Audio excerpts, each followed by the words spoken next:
મિત્રો, good evening students. આજે આપણો વિજ્ઞાનનો બીજો પીરિયડ છે. છેલ્લા પીરિયડમાં આપણે પાઠ ઉપરાંત જે કંઈના વિજ્ઞાનના 3 ભાગ છે તેની ચર્ચા કરી હતી.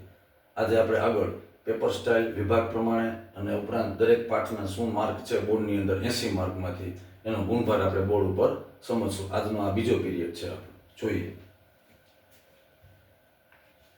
પાઠ નંબર 1, રાસાયણિક સમીકરણ, જેનો બોર્ડમાં ગુણભાર છે વાર્ષિક પરીક્ષામાં 5 માર્ક.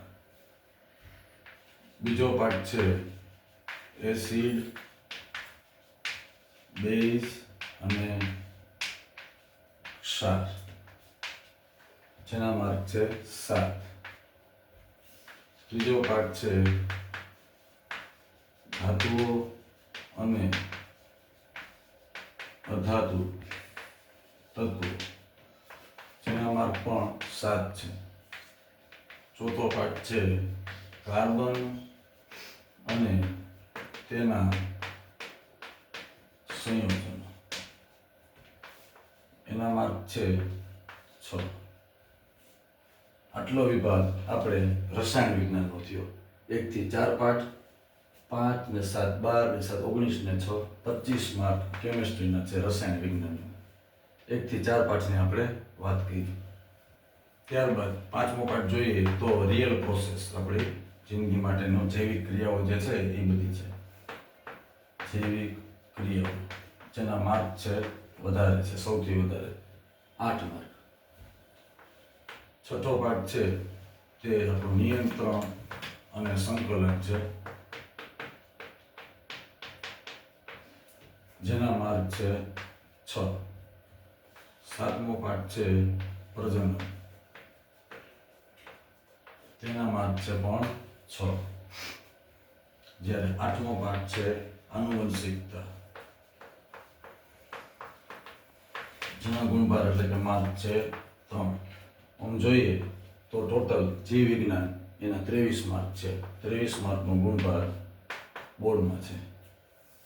હવે પછી ફિઝિક્સ આવશે, ભૌતિક વિજ્ઞાન, 9 થી 12 પાઠ.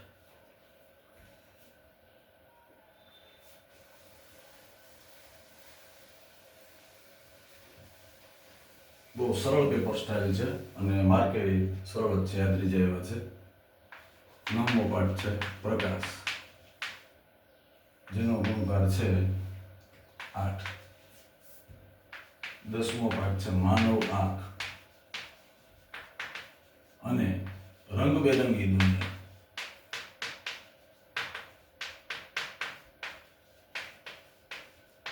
જેના માર્ક છે 5. 11મો પાઠ વિદ્યુત, ઇલેક્ટ્રિસિટી ઉપર છે, જેના માર્ક છે 8. 12મો પાઠ છે ચુંબકીય અસરો, જે વિદ્યુતનો બીજો ભાગ છે, ચુંબકીય અસરો, જેના માર્ક છે 5. ફિઝિક્સના માર્ક જોઈએ ભૌતિક વિજ્ઞાનના તો ટોટલ છે 8 ને 5 13 ને 8 21 ને 5 26 માર્ક. અને જ્યારે છેલ્લો પાઠ છે 13 નંબર આપણું પર્યાવરણ, મિત્રો એના પણ 6 માર્ક છે. કુલ ગુણભાર ગણીએ તો 80 માર્કનો આપણે આ કોર્સ થાય છે. બરોબર છે. તો આ આપણા પાઠના ગુણભાર હતા. આખા વર્ષમાં જે પાઠ હાલે 13 પાઠ, એના વાર્ષિક પરીક્ષાના બોર્ડના ગુણભાર હતા દરેક પાઠના, ફિઝિક્સ, કેમિસ્ટ્રી અને બાયોલોજીના. હવે મિત્રો આપણે વાત થઈ હતી પ્રમાણે પેપર સ્ટાઇલ જોઈએ, વિભાગ પ્રમાણે જોઈએ. સેક્શન A, વિભાગ A ઈ છે હેતુલક્ષી પ્રશ્ન,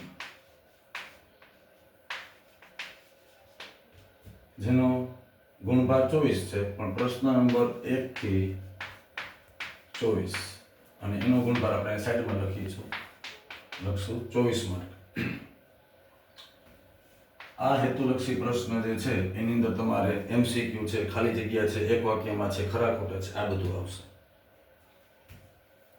સેક્શન B ની વાત કરીએ, વિભાગ B, જેની અંદર ટૂંકા પ્રશ્ન આવે છે.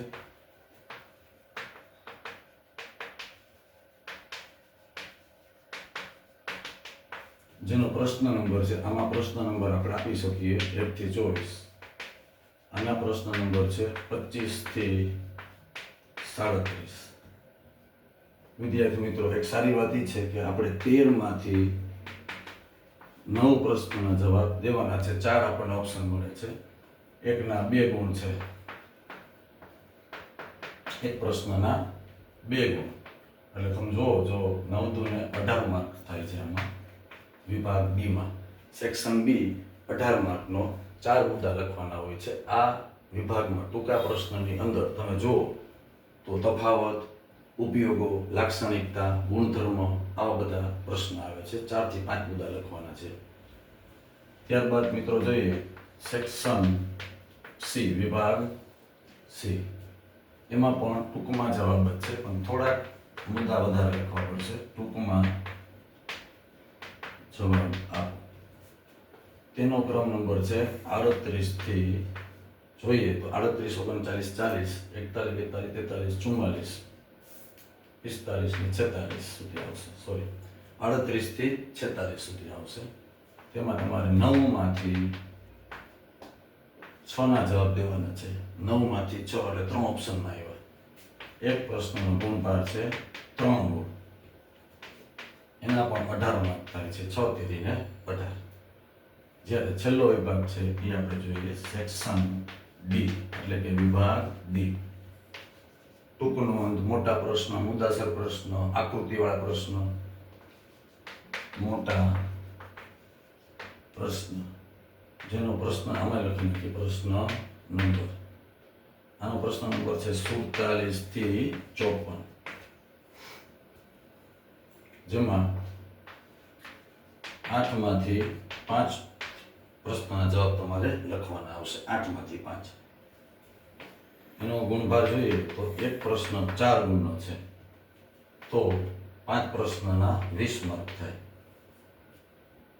સેક્શન ડી, છેલ્લો વિભાગ, 4 ગુણનો છે. સૌથી વધારે ગુણ એના છે 4 ગુણ એક પ્રશ્નના. વિભાગ પ્રમાણે જોઈએ તો 24, 18 અને 20 ટોટલ માર્ક થાય છે 80. તો મિત્રો, આજે આપણો બીજો પીરિયડ જે છે, બીજો લેક્ચર વિજ્ઞાનની પેપર સ્ટાઇલ સમજ્યા, ગુણભાર સમજ્યા, એ આપણે પૂરો કરશું. અને નેક્સ્ટ લેક્ચરથી આપણે પાઠ 1 ચાલુ કરીશું. નમસ્તે.